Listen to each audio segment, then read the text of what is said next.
জাহাঙ্গীরনগর বিশ্ববিদ্যালয়ের 2024-25 শিক্ষাবর্ষের স্নাতক সম্মান ভর্তি পরীক্ষায় অসৎ উপায় অবলম্বনের অভিযোগে বড় বোন সহ এক নারী পরীক্ষার্থীকে আটক করেছে বিশ্ববিদ্যালয় প্রশাসন। জাহাঙ্গীরনগর বিশ্ববিদ্যালয়ে 2024-25 শিক্ষাবর্ষের প্রথম পর্ব স্নাতক সম্মান ভর্তি পরীক্ষার শেষ দিন।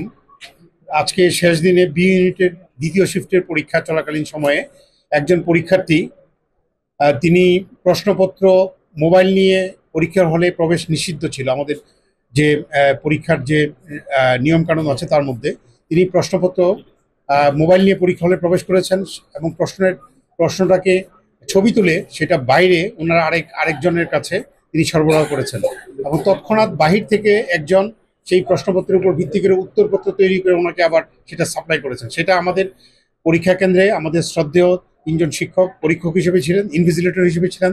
ওনারা এই বিষয়টা ওনাদের দৃষ্টিতে আসে এবং ওনারা তথ্যপাত্র ওনার মোবাইল সব চেক করে সেটাকে ধরে ফেলেন এবং তার পরিপ্রেক্ষিতে ইতিমধ্যেই তাদেরকে পরীক্ষার হল থেকে বের করে নিয়ে আসা হয়েছে এবং তাদের পরীক্ষাপত্র বাতিল হয়েছে এবং একই সাথে আমরা রাষ্ট্রীয় আইনে তাদের বিরুদ্ধে আশুলিয়া থানায় ফৌজদারি মামলা হচ্ছে।